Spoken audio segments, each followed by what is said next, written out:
G'day everyone, thought I'd drop in a day earlier today. I've got some shoots that I've got to do tomorrow, so I thought I'd do the live news and rumours show today. So pop in and say hi. Hi Carl, good to see you here. I have cracked a Corona, so I'm ready to go with you guys. Hopefully you've all got a Corona with me out there or something similar. Not if you're in Australia though, because clearly we need to be working at this time of the day. So cheers anyway. I'm just going to put this down as pre-show because I just want to give people enough time to actually pop on board before we actually start to go through all of the latest news and rumours and things like that. So as you pop in, say hi. I'd love you to give me a thumbs up as well if you can. See if we can get some more people on board. It's getting very close to Christmas now. You can see Susie back there, and there's a couple of reindeers that are sitting in my studio, a Christmas tree. So I'm certainly getting into the spirit. I'll probably have a couple more Coronas today. Well, probably not because I've got to work, but at least have one. So yeah, let me know what you guys are up to too over Christmas, because I'd love to actually see what you guys are up to. I've just booked some holiday. I've just booked a holiday in Phuket in Thailand, which I'm really looking forward to going to with my wife in early Feb. I can't wait to get over there and do some filming and shooting. G'day Mike, how you going? Good to see you here on board. Like I said, just drop in on the chat and say hi. We'll start in a couple of minutes, so once you've seen this pre-show disappear, you know the show's actually about to start. G'day Reza, how are you? Cheers again. Help me get through the day a little bit. Has everyone finished their Christmas shopping? I'd love to know. Is anyone buying some Christmas gear? Some camera gear over Christmas? That could be another thing as well, so I'd love to see if anyone's buying that or hoping to get some Christmas gifts over in their stocking with camera gear. I don't think I'll be getting anything, but you never know. You can always hope. Van's here as well. Noel's here from Texas. So a few people saying hi. Don't forget, guys, too, Reza's saying morning. Morning, Reza. It's morning for you, is it? Well, it's 2:03 in the afternoon here, so it's sort of near mid-afternoon. Don't forget too, if you can't join the live discussion, please leave the questions down below and I will get back to you. Clearly, if you're in the live discussion, I will give time for questions later on. So if you can, put at David Osler would be the best thing to make sure that I can see your highlighted questions, because that's an easy way for me to see what you'd like me to look at later on. Hopefully then I won't miss anything else. Reza said he's going to buy the 85. Which one, Reza? Just curious to see which one you're going to buy. Is it the Sony 85 1.8 or the 1.4, or is it the Batis? So let me know in the questions there. All right, well, we might get starting anyway. David said debating on if I should buy the Sony A9 as a Christmas gift. Woohoo! I'm going to show some of my results from the Sony A9 that I shot in the city the other day. I know I put one video up, and there'll be more videos coming up very soon as well, showing the A9 shoot that I did. It went amazingly, actually, but I will show that in this discussion. It may make you decide one way or the other. So wait for that a little bit later on, David, because I'll talk all about that camera and how it went. It's still my favourite camera out there. Mike said, I'm just going to cross over to these questions so people can see what's going on. Mike has said, he already, David, my Sony FE 1.435 arrived last week and just ordered the lower 2105 STF in the UK. Beautiful, Mike. That sounds really like a great combination there. Reza said the Sony 1.8. That is an amazing lens for its price, guys. If you are thinking about getting a Sony 85, that lens, the 85 Sony one, is probably the best value one that's out there. It's basically the same as the Batis, only it just doesn't have the stabilization and the weather sealing. So if you do have a bit more money, you may be better off to go with the Batis. But if you don't want to spend that much money, you can't go wrong with the Sony 1.8. There's rumors going around it's exactly the same lens apart from those two features. So yeah, so it is a great lens. Van is here from Texas. There's two people there from Texas. Carl's here from New York. David's saying also, I need a second camera and already own the A7R II. Yeah, and you know what? If that was you, Dave, and you already own the A7R II, if it was me personally, I'd be buying the A9. But we'll talk about these more later on, guys, because I'd be interested to see what you guys think. And like I said, I'll take you through that shoot and we'll go through it as well. G'day, Chris. How are you going? And hi, Altric. Nice to see you here as well. Like I said, this is normally done tomorrow, but because I'm doing shoots tomorrow, I thought I'd pop on a little bit early for you guys. Being a full-time photographer with a working studio, I do have to basically tailor in the live shows when I can fit them in, because clearly or obviously my studio shoots and location shoots have to come first. So yeah, I'm not doing a wedding this weekend. I have got one the following weekend though, next Saturday week, so I'm looking forward to that one. I'll be using my drone and doing fusion in that wedding, so I'll show you the results that I'm getting from that coming up soon as well. Melvin's here also from New York City. G'day Tony, I'm De Brown's here as well. Saying good morning. It's not good morning for you, Tony, is it? It's late in the day, isn't it? Or probably around 7-ish or something. Well, let's get started, guys. So I'm going to pull up the Osler Images sign and we'll get started for the day.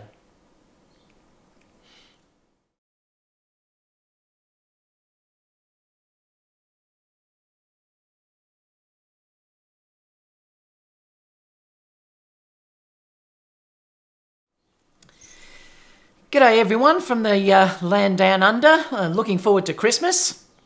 I've had a lot of people already joining that you can see clearly it is better if you guys can join me live, because you can join into the live discussion. If you can't join into the live discussion, leave those questions down below later on and I will get back to you. I always make sure I answer everything personally. I try to answer everything, so unless it's basically a troll, but otherwise I'll certainly be answering everything. If you are here in the live discussion, please leave at David Osler so that you can make sure that I don't miss it when we go back to the questions later on, because I will be bringing those questions up a little bit later on. You can already see that there's stacks of people already here asking questions. So I will be certainly coming back to these questions a little bit later on. Like I said, you can just see I'm De Brown there has put at David Osler. That's the best way if you're in the live chat to make sure I can come back and see the questions. But I will scroll back to all these later on and answer all the questions that are going on behind there. In the meantime, you guys can sort of have a chat too amongst yourselves. Like I said, if you are dropping in later on, you can leave that down below and I'll get back to you as soon as I can. The one thing I would like to ask is just to make sure that you are also following my Facebook group, the photography and videography page. I'm just going to put that live link on here, just so that you guys can join it if you haven't, because I'd love you to join us and come in there, because that's also a great place that you can ask questions and everything from me as well. I'm just going to get the actual link for you so I can stick it into this box down below. Copy. And let me paste it into these. Just if you haven't, guys, make sure you can join me on that link there. I've got some really interesting things to talk to you to do today as well. The other thing that I wanted to ask you, now, as you guys know, I'm not sponsored by anyone. I don't take money from anyone. The only area where basically I am making a small amount of money is from the affiliate links and obviously the YouTube advertising that comes through here. So if you are thinking about buying any gear, you know, the only thing I can ask you to support me basically is just to click on that my YouTube, my Amazon affiliate link, which I'll put in the box down below. So if you are thinking about buying anything, please, if you can, use that. It doesn't cost you anything extra, but at least I get a little bit of a kickback from that. So it's one thing where you can support me if you want to do that. And also, I'll give you my link down in here as well, where you'll get my full gear that I'm using, so you can actually check the full gear that I'm using and see if you wanted to sort of purchase any of that gear as well. That's from my Amazon affiliate link, so I will stick that down below. If you can, please give me a thumbs up too, because that'd be fantastic to get some more people on board. Apart from that, we're basically going to get started. So I wanted to talk to you about a number of things. I am going to show you that live shoot that I did with my A9. There is more videos coming up shortly about that, so I will be showing you that in the coming days actually, or in the next couple of weeks, because I've got some amazing shoots to show you that I did in the Melbourne City shoot. So I will be showing you that as well. But let me basically go over to my page and we'll start to go through the news in here. So let me just quit that.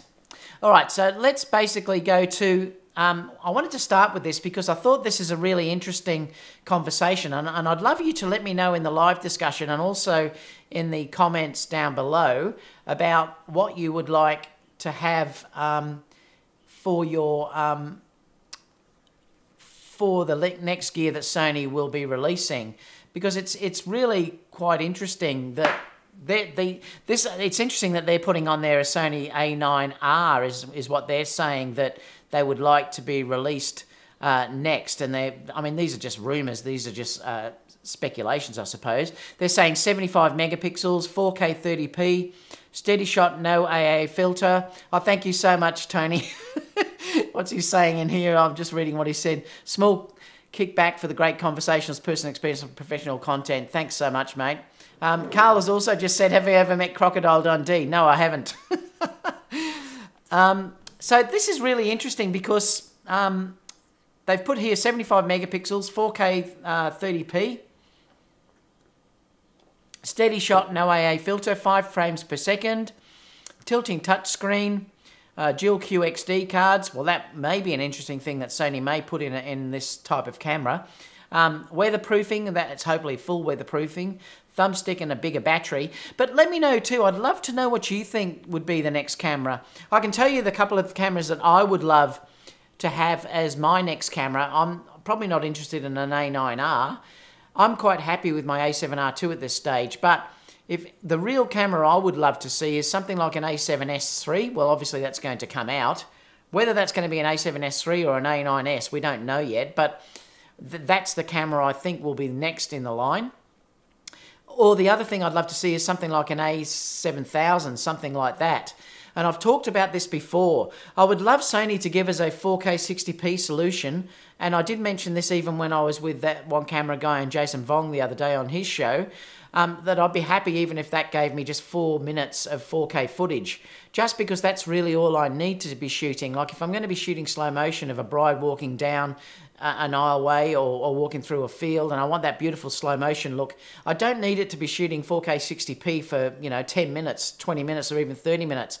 I'll be quite happy to get that 4 minutes buffer, which probably will stop it from overheating. That overheating then should be no issue. That's with something like an A7000 I'm talking about. If you're talking about the A7S III, well, that's a different scenario because Sony do have to release a 4K 60p camera that won't overheat and will keep recording up to the 30-minute time limit. That's probably at this stage what's stopping Sony from releasing that camera, I think. So it could be interesting, to see which way they go. And I think it's quite possible too that they may start to release cameras with dual XQD slots, because I think that's probably a much better way to go, particularly if they were dealing with an A9R. To clear off that buffer much quicker would be a really good thing. And I think even the A9, the next version of the A9, probably will go to QXD cards as well. I'm not sure how they'll go in the current body though, so whether they bring out a body that's a little bit larger, it'll be interesting to see which way they go. But, I'd be really curious to see what you guys think about that. I've noticed the next one will be the A7 III, people are saying as well. So that obviously is another camera, but I think the A7 III will be announced after the A7S III, or whatever camera that is. I think that's the next camera that will probably be announced, particularly as the GH5S version is going to be announced probably in another 2 or 3 weeks. I think they're saying about 8th of January. So I think once that's announced, Sony have to answer that camera. And they may shock us and release an A6000 or an A7000 or an A6 700. It could be interesting to see what they offer in that space as well, because that camera has also been out for over 12 months now, so it could be also going to be updated as well. Let me know what you think about that too, because I'd be really curious to see what you think about that. So that's a discussion anyway that is there. Now that's a poll. In the poll itself, they're saying here that Sony medium format, there's still rumours going around that Sony are going to release a medium format camera. That's not something that interests me. Let me know whether you think that interests you or not, but it certainly doesn't interest me. I'm not interested in getting a medium format camera at all. For me personally, the A7R II or the A7R III is ample resolution for what I would be using. You've also got to remember too that mirrorless cameras aren't very fast. They're not designed for for sort of this run and gun photography. They really are designed for studio type work and very slow, methodical type work. So they are a completely different camera. So I'd love to see what you guys think about that. They're saying a Sony A9R 60 plus megapixel camera. And again, like I said, I'm happy with the file size of the A7R2 and the A7R3. That gives me ample for what I would like to use. They're also saying A7S III, obviously, A7 III. What do you guys think will be in the A7 III? I think it's going to be a really dumbed down body of the A9, personally. That's what I think it's going to be. I wouldn't be surprised if that camera just has one card slot. They can't take off too much from the A9, because the thing is, guys, if they take away too much from the A9, people just wouldn't buy the A9. So I think it could even potentially have the same sensor, but I think it will be limited to probably 8 frames per second, something like that line.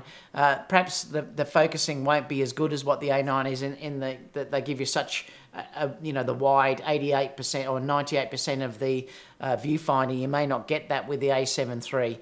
I wouldn't be surprised if they don't give you the dual card slots. They do have to take features out because that's their lower end of camera. So let me know too what you think that camera possibly would have. It's also got on there the Sony A6 700. They're not forgetting the A77 III, the Sony RX.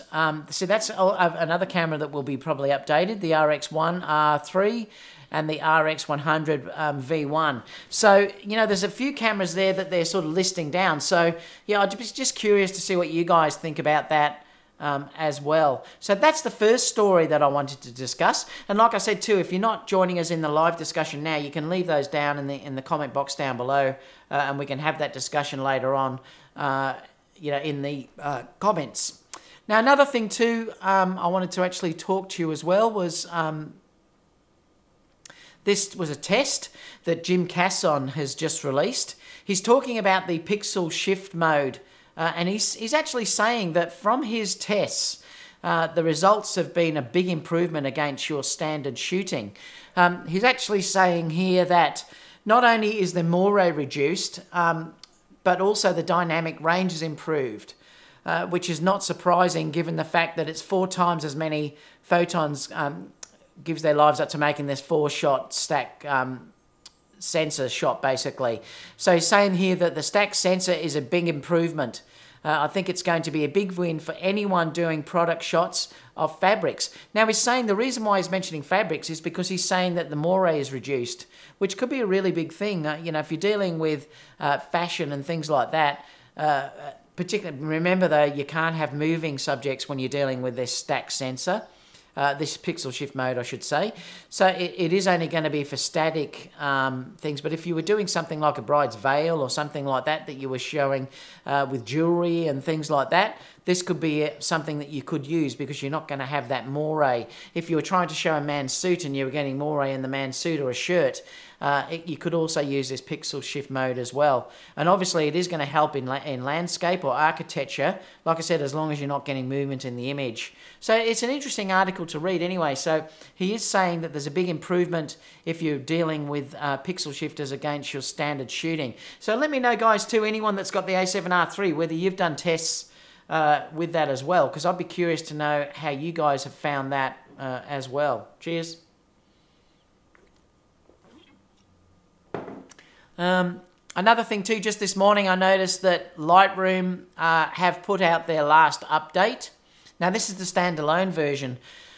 So if you're not basically working with the CC, getting the Adobe Photoshop suite, which is Lightroom and Photoshop together, this is the last time that that Adobe are going to update Lightroom, which means now any new camera that's released, you're not going to get support any longer. So if you do add another camera now, like for instance, if you wanted to get a new A6 7000, something like that, A7000 or even a A9R, like they were talking about coming out, it's not going to be supported if you have this version of Lightroom. So the time has finally come, guys, where if you're not paying the subscription service for Adobe, you're either going to have to make the jump or you're going to have to go to another basically not operating system, but another software to actually download it. There are a number out there, obviously, but I still prefer Lightroom. Now, because I'm using Photoshop so extensively, it's a no-brainer for me to just pay for the subscription service, and I'm getting Lightroom for free anyway.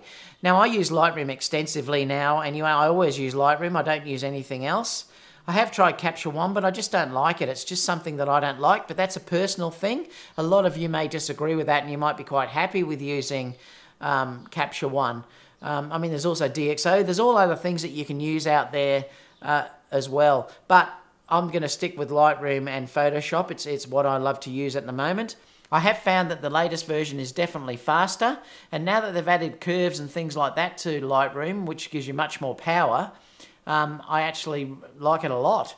And basically it is slow importing. It's still not fast, but I always just walk away, let it build the one-to-one previews, and then come back when that's done. I'll have gone for a coffee or something like that. Once the previews have actually been written, once those one-to-one previews have been written, and I don't worry about standard previews, I always do one-to-one preview.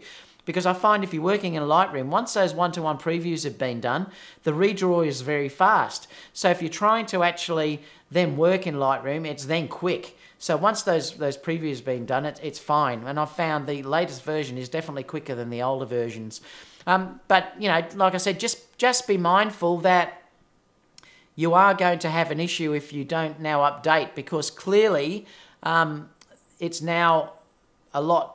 Well, you can't update it, because if you've got a newer camera, you just can't get RAW for that camera. So it is going to be an issue if you're actually running that camera. So let's go to the next news item. Sony also have just released a software update this morning. I just did install it in my computer this morning. It's actually a Mac High Sierra update. So it's basically a new driver loader. Apparently people who have the A7R III were saying that they were having trouble updating the firmware of that camera. So if you are having that problem, you need to download this software update. And like I said, I'll put the links down below so you can get those links down below. But I just did run it and it installed fine. It's probably not an issue for me anyway, because I haven't got the A7R III, but there was definitely an issue with, and I read about on the internet, where it just wasn't updating. It couldn't see the camera. So this apparently has fixed that problem that was there. So there is an updater for that. So that's available now. So if you were having trouble, I'd update that straight away. This is a really interesting article because I just saw it and I thought, wow, I hope Sony sees this. That's one reason why I'd love to show it on here. This guy has come up with basically a drawing of what he would love to see as the new Sony Alpha release, you know, like the A7000 release. And oh, it would be so good if they released something like this. Let me know too whether you would really love to have this type of, you know, thing in your cameras. I mean, I think I've put the GH5 inside, but I love that articulating screen of the GH5. It really makes it so much easier if you're trying to do video or anything of yourself. If they gave us this type of design with a A7000 or something like that, I would just, you know, I'd want to buy it in a heartbeat. And I just don't know why Sony just don't give us that. The last one that had that, I think, was the A5000. I think that's the last one where you had that folding out screen. But this design is beautiful, I think, and it's interesting.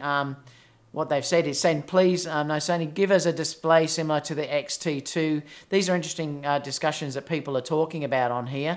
But let me know what you think. Would you really like Sony to do that? Or are you happy with just having the just that, you know, foldable screen that the A6500 and the A6300 have now? I personally would love a screen like this. I really do think that Sony should do that for us, and you know, I really hope that they do. But it's an interesting discussion anyway, so let me know what you think about that in the comments, and we'll come back to that later on. I wanted to talk to you about this DPR review. I've tested the Rokinon 50 FE, but the interesting thing about this is, and apparently the results are reasonably good on this lens, but they're actually saying that the AF motor is very noisy. But the interesting thing is they're saying it sounds like a distant submarine distress call. So I'm wondering how noisy this lens actually is. Now, one of the issues for me, particularly doing video, is I don't want lenses that are going to be really noisy, because it can show up sometimes on your video. So if that lens is that noisy, it does become an issue. This is one of the reasons why I love the Sony lenses so much, because they are dead quiet. You can't hear a thing with the Sony lenses. So if this one is that noisy, it could be an issue if you're doing videography. Clearly, if you're doing off-camera mics, well, then it's not going to be an issue. But if you are dealing with using the in-camera mics, it can be an issue. And particularly, for instance, the A9, because I've actually found the A9, even without an external microphone on, the internal microphone on this camera is actually amazingly good. It really... I should do one day and actually show you how good the actual microphone is on the A9. It's actually really good. I mean, it's nowhere near as good as using a lapel or an off-camera or a on-camera microphone, but the microphone is incredibly good for what it is. Probably the best that I've used. And clearly, though, if I put that lens on, that noise would be picked up inside. So, you know, I just don't want a lens that would be that noisy. But having said that, the other thing was too, I found this other interesting discussion, because this was also a review that was done. Oh, well, someone's just said it's not that noisy, really. Well, that's interesting, Mike. This review came through here, and basically they've said, I mean, I think the results look really quite good. And remember, it all comes down to a lot of the time what you can afford and what you're happy with. I've said to you before that, oh, thank you so much, Delta Dave. Just made an amazing donation to me. I've also said before that for me personally, I'm just going to switch back to me. I've also mentioned to you before, and I'll mention it again, because there's reasons why I don't buy third-party lenses, and it's because I'm a member of Pro Support. Sony will pick that lens up if it's a fault. I'll get it back in a few days. If I can't get it back within a week at least, they will send me a loan replacement lens out. So as I'm running a business, there's certain lenses that I just can't do without, and I'll tell you which two they are. There's the 35 Sony. I can't do without that lens, the 1.4, and I also can't do without my Batis. Now the Batis is one where I'm in trouble because I'm not covered by Sony Pro Support. If I was buying new now, I wouldn't be buying the Batis, even though I love that lens so much. I would probably have bought the Sony 85 1.8. But when I bought the Batis, there was no 85 available. I bought that lens before there was any other 85 available for the Sony system. So at that time, there was no choice. So that's the reason why I don't have a Sony lens for my 85. I would definitely now, if I bought now, even though I adore that lens, because I'm still like I said, I'm a professional. If I was buying now, I'd be probably buying the 85 1.8. That would probably do. I don't think I'd buy the GM version because I just don't need that weight. I'd be quite happy with having the 1.8. And I'll show you some results from that shortly with the A9. But I do like the fact that I can just send that all away. I've sent my 70-200 away to get checked recently, and it came back within a week. And it's just basically what I want. I love to be in that system. But if I can understand people that aren't running professional like me wanting to buy something like Rokinon or Samyang, because clearly the results are really beautiful. And I'm just looking at this result here. But I'll scroll back to this discussion that's coming through here. Excuse me for burping, it's the beer. What he's basically said was, it's the first foray into the autofocus market, and they're saying basically the 50mm 1.4 is a steal compared to Sony's own 50 1.4 lens.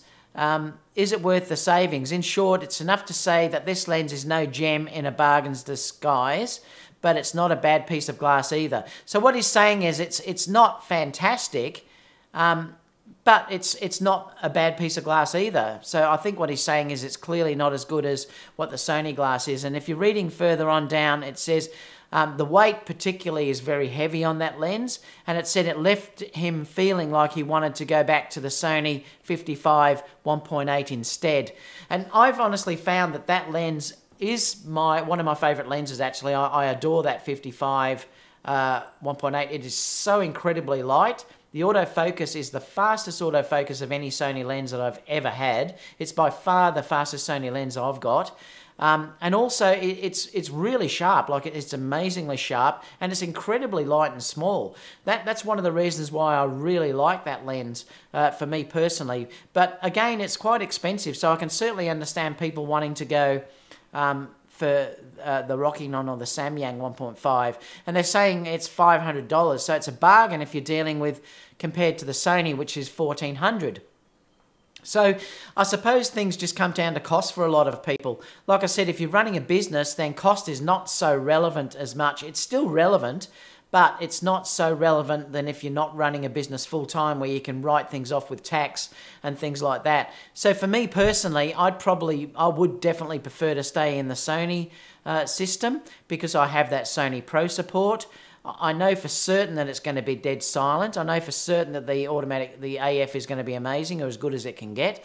They're just things for me. But looking at the results of this lens, it looks actually really quite good. So, you know, I think it's actually quite good. This person has said, this would not be my first choice for a normal Sony FE lens with AF, but it's still capable of lovely results. And you can see the results too. And I'll leave, like I said, I'll leave this in the link down below, so we can have a discussion about this too in the live chat, because I noticed some people are chiming in about this as well. It's also saying it has some issues with the bokeh, onion rings and out of focus highlights here. But again, the thing too is, we are the only ones that will ever check something like onion rings in bokeh, and those sort of things. No client is ever going to say, I'm not buying that image because you've got onion rings in the bokeh. And this is where it laughs. This is where I laugh, because we're the worst of anyone for pixel peeping, and that's one of the problems. Like I said, I've never ever had a client say to me when I changed from Nikon to Sony, I'm not really happy with this because clearly it's not been shot with Nikon anymore. You know, I'm not happy with something because you're using a Sony 70 to 200 f4. These are things that a second I post something, you'll get trolls on the internet saying, oh, you know, the bokeh's cat's eye shape, stuff like that. And I'm telling you, clients won't care. And that's why I'm saying most of the time, if you're not dealing with, in a professional scenario of running a business, this lens is probably going to be absolutely good enough for you. I'm just reading to you what this person has said. He's basically saying it would be better to pay the extra to get something like the Sony 55 1.8. But let me know in the discussion what you think about this as well, because I'd be curious to know what you're saying here. They're also saying it's not the first AF, because it's not, because there's a 35, isn't there? What else have we got here? Oh, I wanted to show this with you too, because Voigtlander have just released this 35 1.4 FE lens. It's shown here, and there's some images here that you can sort of see as well, and it gives you some information about this as well. I always forget to actually switch back. I'll just show you here that this is the lens actually here. I adore, and this is one lens that I adore on my GH5, because honestly, this thing's built like a tank. I mean, it is really retro. It's beautiful. The focus ring on this, now remember, I'm focusing with the GH5 with manual focus. So this isn't focused by wire. So it's incredibly butter smooth, and it's beautiful to focus with. These are, even the cap is metal. It's just stunning. I mean, I talked before about I don't want to carry the weight, so I'll contradict myself because this is really heavy. But this is gorgeous. This is a 10mm. It's the 0.95 lens. This is one lens that I probably would want to try when I say I wouldn't go outside the Sony system. This would be one lens probably where I'd like to try it for Sony. It's 35mm, which is my favorite focal length. And it probably would be gorgeous. It would be stunning, I think, to focus. It's declicked aperture as well. It's just smooth. The aperture ring just moves smoothly on it, so there's no stepping, things like that. And I just adore this. Now, this is for the GH5, but if that lens is anything like this, and it probably is, I seriously would think about getting it. Now, I'm not sure, do they say $750 US, they're actually saying, if you wanted to purchase this, lens. So this may be somewhere that I go down later on. Now, at the moment, I probably just don't need it, but it may be something as my video side keeps growing that I think about moving into more of these lenses where I'm not dealing with, you know, fly-by-wire, which can be a real issue if you're trying to manually focus. Whereas this, it's just gorgeous, and I've found this is so sharp. It gets gorgeous starlights on lights at night and things like that, you know, and I just love it. I just love that lens. It's probably one of my favorite lenses that I've ever bought, actually. So that, anyway, that's going to be available for Sony starting very soon. And like I said, there's a picture there with the out of focus that you can see there. It must be beautiful to actually use. F16 is the minimum aperture. It's a 67mm diameter. Filter side's 58, I should say. Doesn't say how many aperture blades, I don't think. Yeah, diagram blades is 10. So it's got 10 aperture blades. I think it'd be a beautiful piece of glass. So that's basically released now, I believe, or it's announced anyway in Japan. So you'll be able to order that fairly shortly. Also, I thought this was interesting too. I watched the Camera Store TV the other day, and they were mentioning about some of their cameras that were actually stolen. I think they were Hasselblad. Well, apparently they've been found, so they've caught the guys that stole them. I mean, you'd have to be stupid to steal that type of gear if you're going to sell it, because there's not a big market for that type of stuff, and you're going to get caught. The second you try and hawk that stuff, you're actually going to get caught. So it's interesting. So they were caught. They recovered most of the stolen gear. So that's interesting as well. So again, you can have a look at that article. I'll leave that down below. You can see how they got in through the store, actually through there as well. But yeah, so they did get that gear back. So what we might do now, just before we go over to questions, I'm going to bring up this. I want to discuss my A9 shoot with you that I did the other day. Now, I told you I was going to do a Sony A9 shoot in low light. I haven't had many opportunities to do stuff in really low light, so I was quite excited to try out this shoot the other night. Now, the images I'm going to just show you are going to be basically just in Lightroom, so they haven't been edited in Photoshop, so please don't look at them as from the final editing aspect of these images. I'm going to show you basically straight out of camera with a little bit of tweaking just done in Lightroom. So they've only had basic editing done in Lightroom, apart from one image at the end, which I'll show you where I did correct it. But so these images are straight out of Lightroom. Now, I have to say that the focus, the last time I actually did this shoot, I used my A7R II. Now, the A7R III is probably very similar to this, but to the A9, but I did have to use torches in a very dark alleyway, and I'll show you that alleyway shortly, to get focus, because the focus was really hard to get in those alleyways. Well, I have to say the A9 never let me down once. I didn't have to use a torch to get focus once. It grabbed face detect every single time, and some of these areas were really quite dark.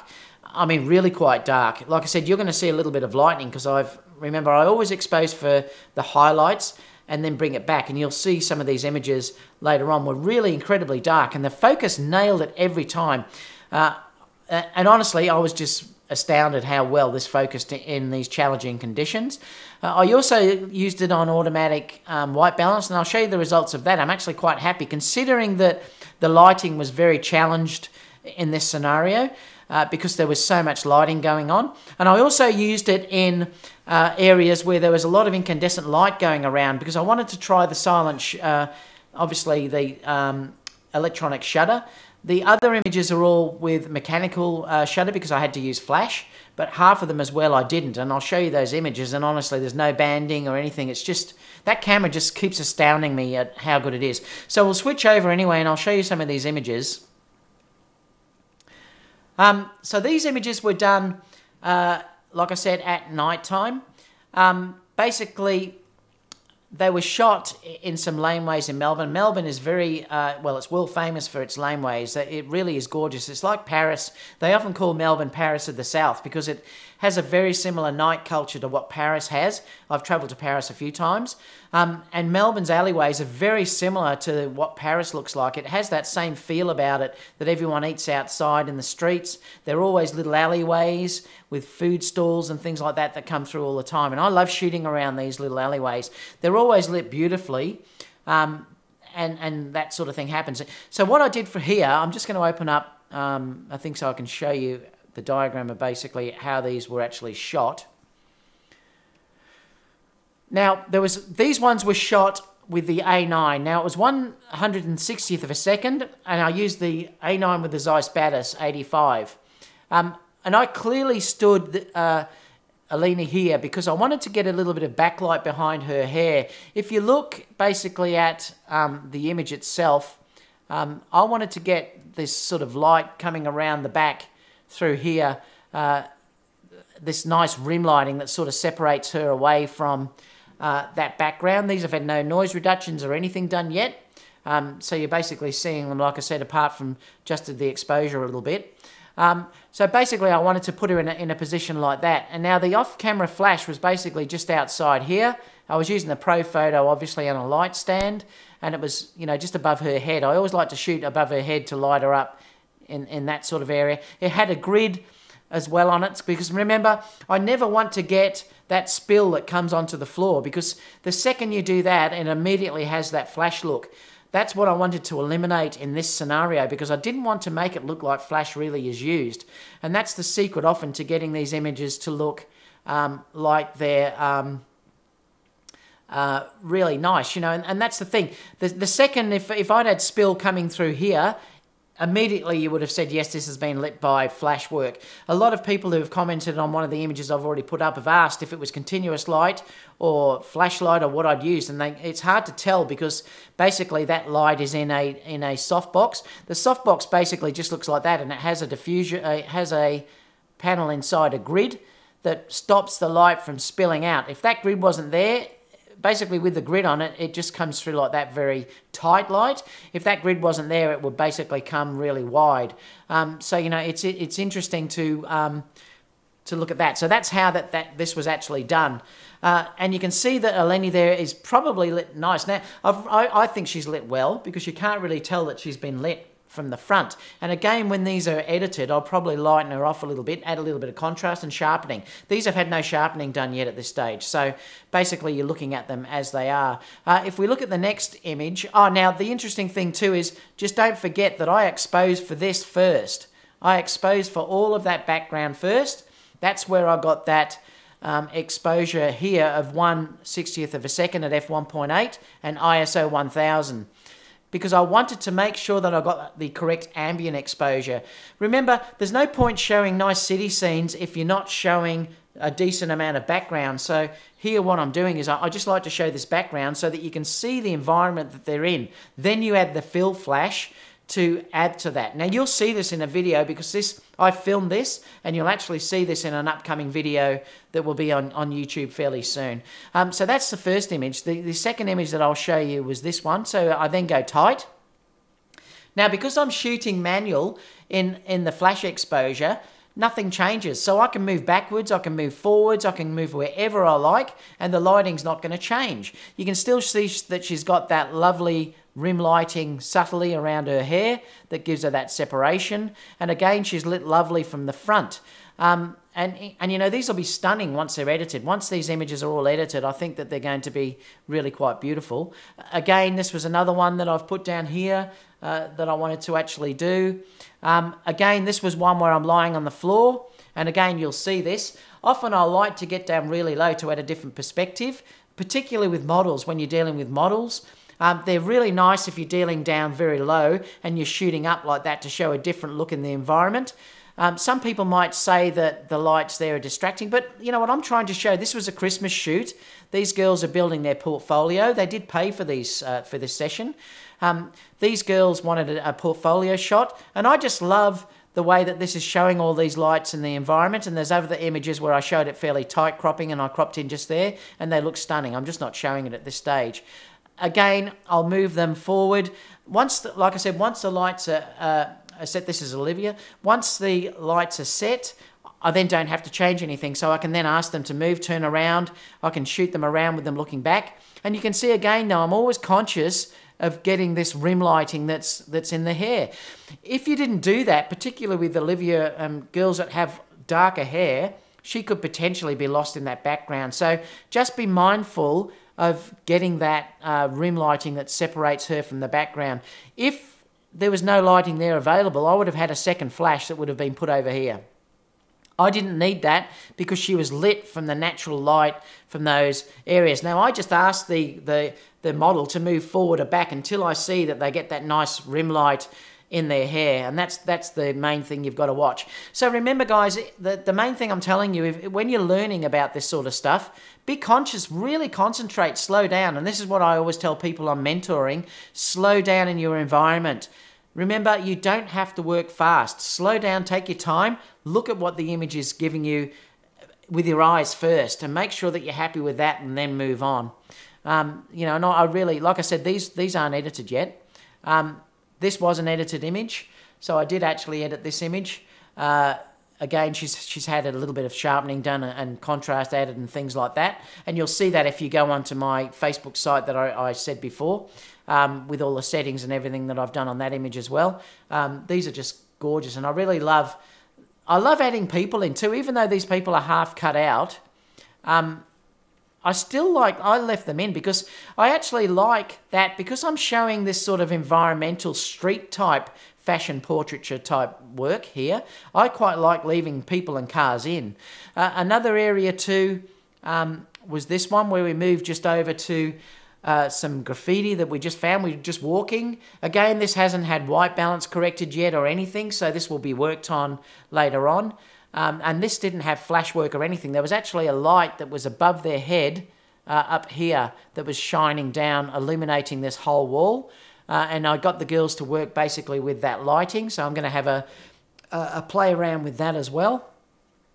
Also, if we look at the next one here, you can see this was the dark alley that I was talking about. This alley was incredibly dark. I've actually pushed this exposure. I'll take this exposure back down to where it was, so you'll see the exposure in the alleyway to get was that when I actually went for the exposure. Now, the reason why I kept the exposure was that because I didn't want to lose all of the lighting that was around in these highlight areas. So that's the reason why I pushed that exposure down. But even though it was that dark, the Sony A9 was nailing face detect on all of these images. It was astounding. I can't explain to you how good that was. And that was with the 35 1.4. And that's not my fastest lens. If I had an issue, I could have gone to the 55, and that probably would have nailed focus even quicker, but it was following them around, it nailed focus quickly. I was using continuous focus, they were moving forwards, backwards, and it was getting focus every single time. The A9 is just incredible. It's just an amazing camera, and I love the way this image looks, so I can't wait to work on some of these. This was another one that I posted that wasn't edited. This is Eleni. I just asked her to sit down on this great, basically. You know, and again, I wanted to get all the ambient laneway behind them. During the day, all of these little doors open up, and there's restaurants in these little doors. It's just a gorgeous location. I just adore working through these areas. Now, that's using flash. So all of that was using the mechanical shutter. Now, we moved to a different location, and I wanted to use ice light. So the thing was that was this location here. And again, I'll show you how this looks in a minute. I'll show you the location of where the ice light is. But basically, all I did again was I exposed for the ambient first because I wanted to make sure that I got this nice out of focus background and still getting the detail in the background. Again, this isn't edited, guys. This is straight out of camera. But I wanted to get that look there, this beautiful background. Then I asked Kerry, who was with me on the day, to move forward and bring in the ice light. Now, she's basically doing this. So you can see Kerry over here with the ice light. Now, the great thing about this light is that you can screw two of them together. They just screw in. They have a little adapter at the bottom, and you just basically screw in. You can have three. I've got three of these lights as well. I could put three together if I wanted to as well, which would probably light her up even more evenly. These lights are the only light that you can have that will give lighting like that gives that beautiful look of basically window light, and it will light the whole body up. you would have trouble doing this so successfully if I use my Neo Roto lights. Because they're being a round light, they are definitely going to be harder in an area. Now, if I use the Roto Neo lights, you probably could still get a good result, but they wouldn't work as well for this scenario. You'd probably have a hot part here and a hot part here or something like that, because it just wouldn't spread out as much as what that's giving you.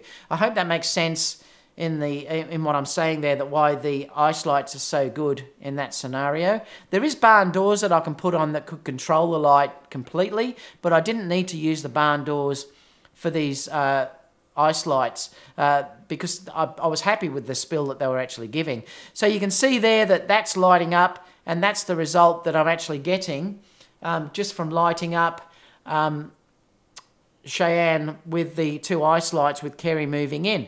Now again, this is just automatic white balance. This hasn't been adjusted yet for white balance. I probably will do some adjusting on these later on. No doubt we're probably going to get some trolls saying, oh, it's terrible, the white balance is crappy, get over it.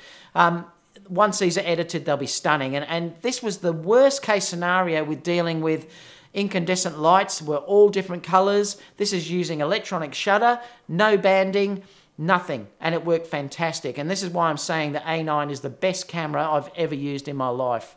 Again, this was done the same way.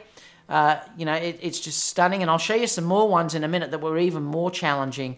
This was the edited one that I got, that I actually ended up editing. And this is Olivia. Again, I just love this shot as well. The editing is just a personal choice, but that's just the way I've done it. Now, this scenario here was incredibly challenging. These was a big Christmas tree that was flickering like crazy behind both of these two models. That's one image that I've got there, and that's another image that I've got there. And again, it's just nailed it. There's no banding here. This had lighting going off all over the place that was just running all over the joint. It had Christmas trees. There was Christmas lights flashing behind us. No banding and all that sort of stuff. That's why I laugh when people say there's banding issues with the A9.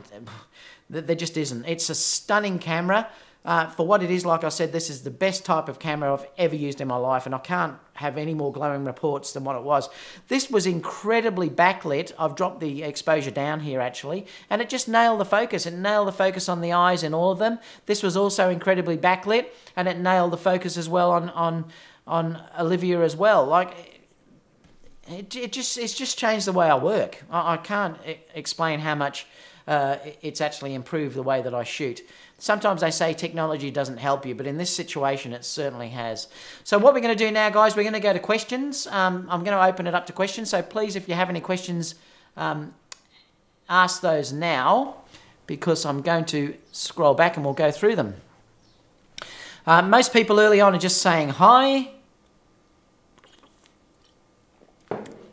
Razza has said, I'm not sure between the 85 and the 70-200, which one do you recommend? Well, if it was me personally, Razza, if you could only buy one of those lenses, I'd get the 85. That's me personally, though.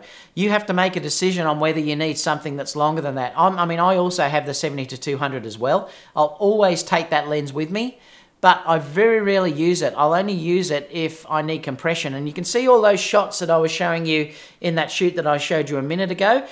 None of those were the 70-200. They were all with the 85 and the 35. Again, I'm proving to you when I say that I mostly shoot with those two primes, that's what I'm using. And I use my feet to move back and forward.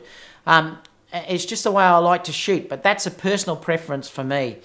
Like I said, sometimes having a 70-200 is a definite advantage. It's a definite advantage if you're doing landscape, because I mentioned this the other day when I was talking to Jason and that one camera guy, that if you're dealing with landscapes, it's great to shoot at something like 200mm or whatever, because you can use compression to help your images look much better.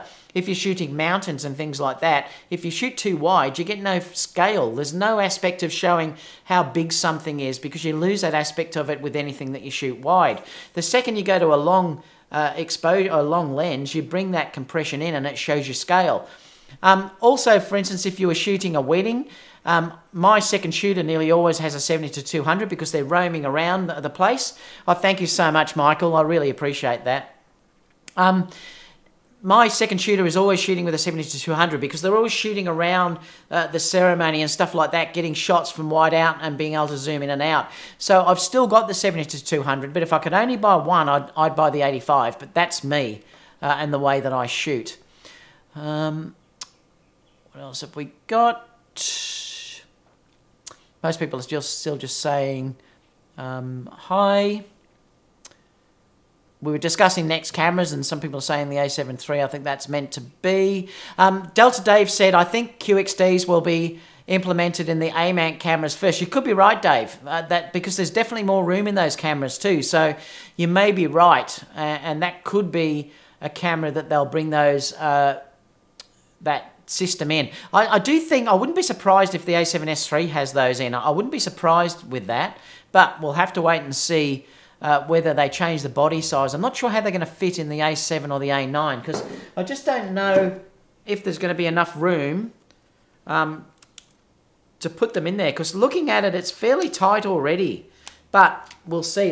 They may have to change the body size if they're going to put QXD cards into the camera. Mike said, David, as I don't need 4K 60p, I really don't see what an A6 700 could give me that the A6 500 hasn't already got. Well, probably better focus, Mike. They're definitely going to improve things like focus.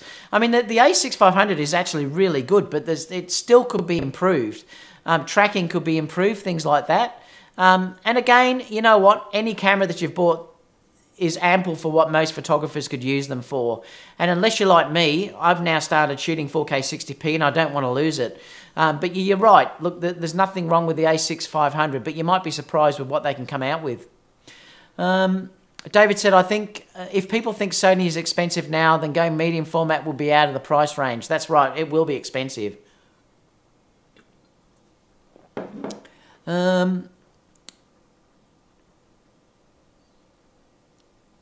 It's saying here, Noel says, I think Sony needs to release a new software update for the A6000 series for sure.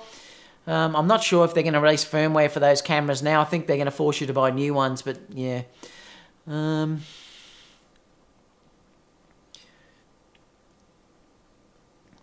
Delta Dave said, more practical for Sony to develop a new QXD for E-mount cameras. I think they will. I mean, it's a Sony system, so there's no reason why they shouldn't be using QXD cards. I mean, they are much faster, so, you know, let's hope. So Delta Dave gave me a donation for the A7R3 fund. Thank you so much, Dave.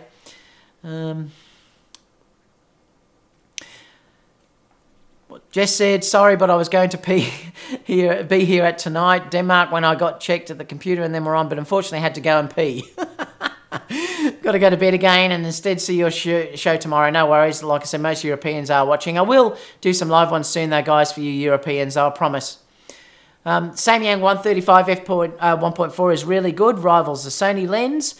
Is that 1.4? I thought that was 1.8, Carl. That's amazing if it is 35 1.4. Oh, yeah, you've mentioned 35, yeah. And that is meant to be a really good lens. Like I said, though, for me personally, and I haven't got that lens in here, but for me personally, having that declickable aperture ring, you know, on the actual lens, because it works like this. Having that on the camera, where I can just scroll the aperture without it clicking, is worth the extra money for me alone. Because remember, if I'm shooting in a church with video, and I have to walk outside quickly, I haven't got the time to be moving dials to change aperture. I can then just quickly scroll using the wheel, the aperture wheel, and it's silent, it moves smoothly, it's not stepping. So that alone is enough for me to have that lens, but that's just for me doing fusion. If you're doing fusion like me, I'd say definitely buy the Sony lens. If you're not, well then you have to make a decision on which way you want to go. Mike said also, Carl is absolutely right. I had mine for a week and already love it to death. That's great. Like I said, 35 is my favourite focal length by far. What else have we got? First impression. My first impression of the Sony 35 1.4. Obviously, he's saying it's very good. Razor sharp, wide open. No CA. Stunning bokeh. Pleasing colour. So you see, Mike's very happy with it.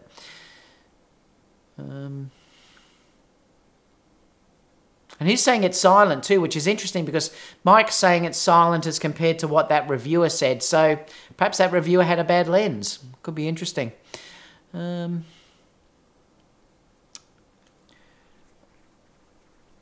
What else have we got in here? Most people are just saying hello.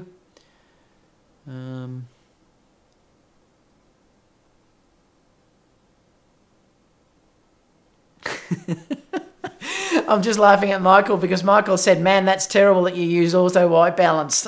I am just a rebel, Michael. What can I say? These people on YouTube that are reviewing my work, these trolls, are completely right. I'm an amateur. Should never use automatic white balance. Disgusting. I agree. It's just terrible. Altric said, let's talk about links. What else have we got? Tag the Shooter said, question, David, your R7 III fund hasn't got you the camera yet. No, look, you know what? Honestly, Tag the Shooter, if I didn't have the A7R II, I would buy that camera. I'm just being honest. If I didn't have it, I would buy it. But for me, though, having the A7R II, for the amount of time that I use it, remember, like I said, I'm only using that camera probably 10 to 15% of the time. I can't justify having that camera because, to be totally honest with you, I'm going to be using the A9. And like I just showed you with that results, I adore that camera. The megapixels is ample enough for what I'm shooting with it. Focus is just insane. I do an awful lot of dance work and stuff like that. It's fantastic. So for me at this stage, there's no reason for me to get that A7R III. I'm not saying I won't get it, just not at this stage. I'm quite happy with my A7R II. And remember too, the thing is too, guys, everyone can sometimes get caught on the, you've got to upgrade. That camera is still as good as the day that I got it. It's still an amazing camera, and that's why I recommend to anyone that can't afford the A7R III, if you can't afford it, buy the A7R II. If you can afford it, I would buy the A7R III if you haven't got that camera. If I didn't have the A7R II, I would buy the A7R III. I just don't need it at this stage. Thank you so much, Michael, for your donation. I really appreciate that, guys. You don't know how much it means to me, you guys even following me. It really does mean a lot. Delta Dave said, did you have a makeup artist on location? No, they already had organised their own makeup artist to do it. I don't have time usually to do things like that, Dave. Look, to be honest, if I'm dealing with one model in certain situations, they'll bring a makeup artist where they'll have it and we alter it and stuff like that. But these are shoots that these girls pay for to just build their portfolio, so they'd have to pay for a makeup artist to come and do these shoots. So no, they're not. They're already done by makeup artists and they don't change them. All they do is change outfits when they're there, but they don't bring makeup artists usually to my shoots. Sometimes when we're on location, for instance, when I'm doing the snow shoots, we do bring makeup artists with us. So certain shoots, yes, but there wasn't makeup artists in this shoot. No, they just did their own makeup. Well, they paid for someone to do makeup and hair before they came out for the shoot. Altric said, I think I'm going to save up for another A9. I don't think I'd buy two A9 though, Altric. To be honest, if I would buy an A7R III. If I had the choice. I wouldn't see the need to buy two. So definitely, but that's me. If you haven't got an A7R III, I would buy an A7R III before I bought another A9. Because then you've got that beautiful combination. Michael has that combination of the A7R III and the A9. It's perfect. They complement one another. And that's the thing you've got to understand. There's no perfect camera system here. You know, the A7R III is perfect for certain things. The A9 is perfect for others. I would honestly say the A7R III is the perfect thing for a studio camera where you need the resolution. It's the perfect thing for landscape, for architecture, things like that. It's also the perfect camera if you're doing video because it is definitely a better video camera than the A9. The A9 is a better wedding camera. It's definitely a better event and wedding camera. You don't need 32 or 42 megapixels for a wedding camera. It also has better focus. And I've used both cameras. I've actually gone to a store and used it extensively here. And I can tell you the A9 is still a better focusing camera. It has a bigger range in its view screen. It's 98% or something like that. It covers basically the whole screen. And it's faster. It does 20 frames per second. So if you need that, like for dancing, things like that, where you've got to capture the moment, or sports, the A9 is the better camera. So, Altric, if I was you, I wouldn't buy another A9. I'd buy something like an A7R3. What else have we got?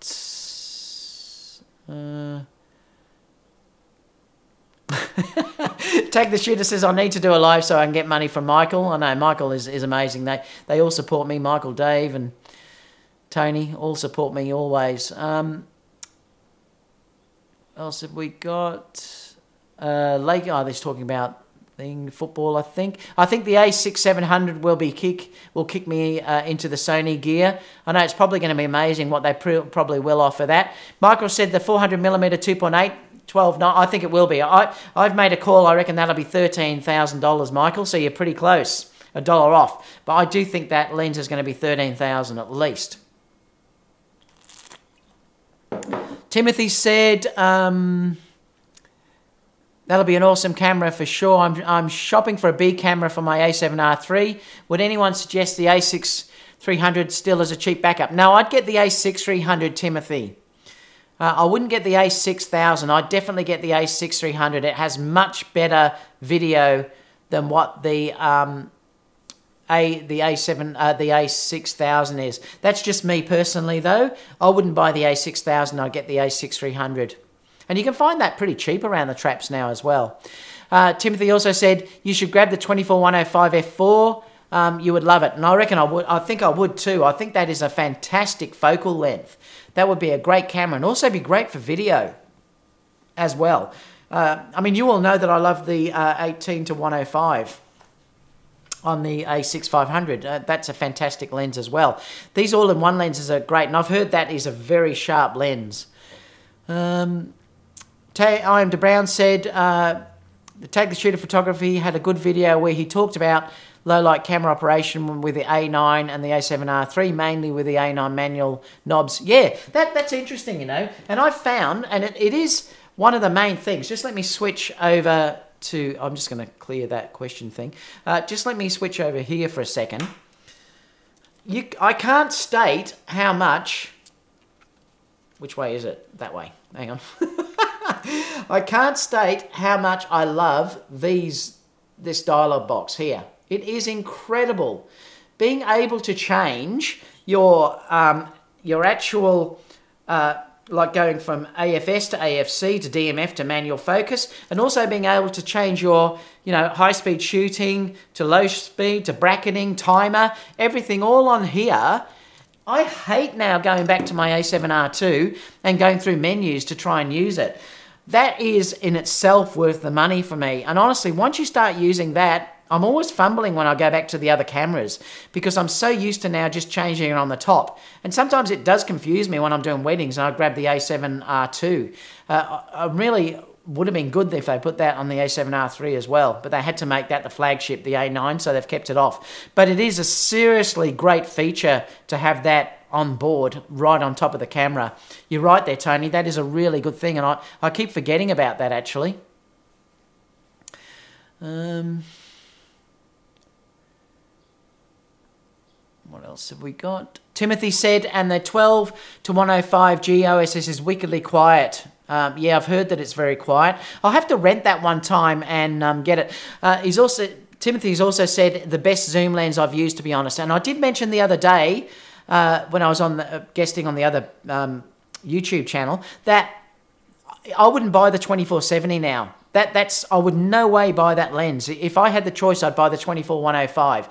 Look, I know it's f4, but honestly, with the ISO now of these cameras, f4 is not a problem anymore. It really is not a problem to use f4 because you can just crank the ISO up and they're still going to be clean. Those images I was showing you then were 1000 ISO. I can go way over that with the A9 without it being looking really noisy.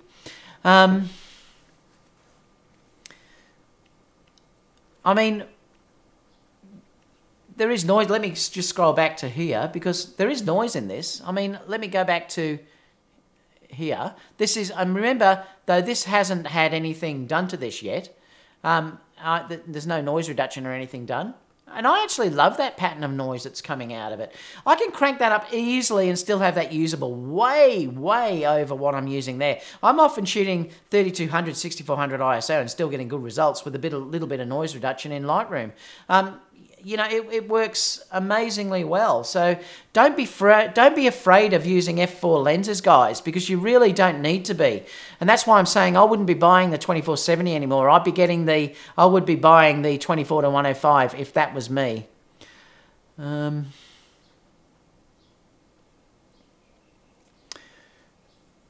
else have we got? Take the Shooter said, I have the A7R III and man, it helps when working with A9 to look at my video. So people can have a look at that if you wanted to on Take the Shooter's site. What else have I got here? If you owned it, I would think it would be surprised how much you set the A9 down. Is that if you own the A7R III, Tim? I'm not sure what that means. I just don't ever want to put my A9 down, that's for sure. Someone's saying there, Mark SAA said, I'm just using my A7R II for my manual focus Zeiss glass. For that, it's enough. Otherwise, I'm using my 5D 1V. Cool. I may order it tomorrow. I think that was talking about the A9, was it? Michael said, David, please drink another beer for me. It looks so good. I haven't had a drink in 6 years. Oh, man. Michael, you don't know what you're missing.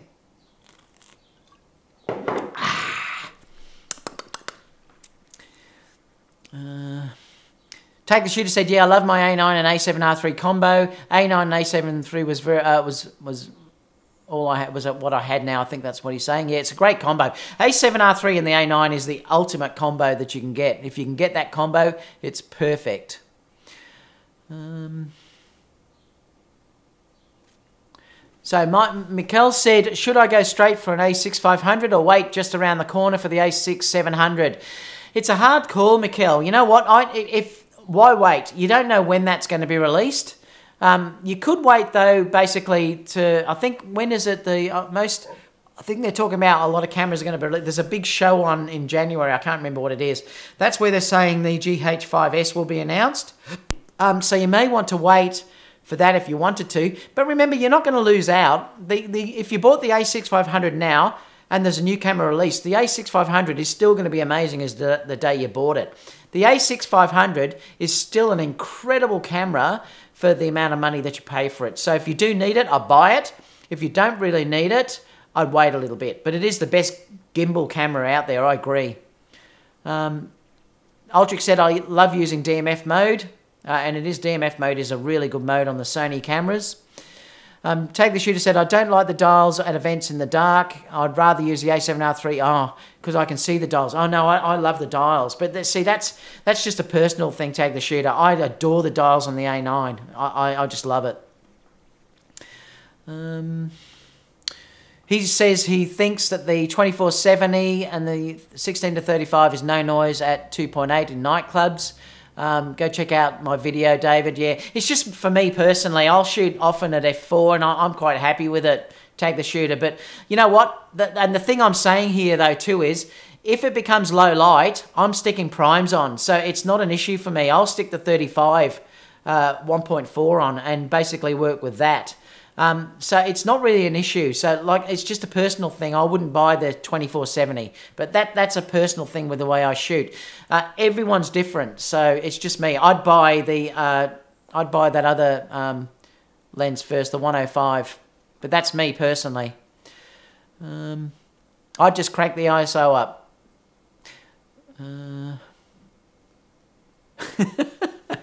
Mikkel's just said, that's just evil. The beer is so cold and tastes so nice. I love it. So are there any more questions, guys, before we go? Now, just in case if I don't see any of you in any live chats over the next few days, I just wanted to wish everyone a Merry Christmas. And I hope you have a wonderful holiday. I'm not sure that I'll be able to get on live over the next few days. I might post another video from my that city shoot, so you might see one of those, but I'm not sure I'll get another live chat in. I may, but I can't promise one or you know, say that it'll be up. So just in case, I did want to wish everyone a Merry Christmas, and make sure you do crack a few stubbies as well. But that might be about all, guys. So I think how long have we been going? Roughly around about an hour, I think. So if there's no more questions, we'll call it a day. Please give me a thumbs up. I'd love you to support me that way. Like I said, join the Facebook group because clearly that's one of the best places to get in contact with me as well. Any questions, obviously, if you're not in the live chat, leave those down below because I will get back to you because there's some real interesting topics that I'd love you guys to discuss with me as well if you haven't got on the live chat. A few people are saying, yeah, happy holidays. The same to you guys. I know it means the world to me, you guys supporting me on here. So I hope you have a great Christmas, and I'll obviously see you before New Year anyway. Michael said, I love the A9R3. I hope the A9 III is a great camera when you need the extra detail. And that's the main thing. And that's where I love my A7R2 is that crop ability. And that is one really good thing that you've got with that. And you can't underestimate that. That is one issue if you're shooting with the A9. You just can't crop it as much as you can with the A7R3. All right, guys. Well, have a great Christmas. Have a good drink for me. Stay safe. And I'll see you all again for the next live video. Catch you guys. Bye.